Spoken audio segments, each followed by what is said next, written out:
नाना पटोले साहेब नमस्कार. नमस्कार. मी महाराष्ट्राच्या यवतमाळमधून बोलतोय. हॅलो.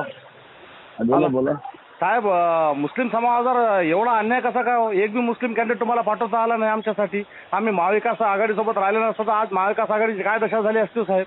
डॉक्टर वजाहत मिर्झा त्यांना प्रामाणिक काम केलं म्हणून त्यांची इमानदारी आणि ते सातत्यानं बेमानीनं काम केलं. नागेश पाटलाला पाळायचं काम केलं म्हणून तुम्ही ईमेलची इनाम दिलं.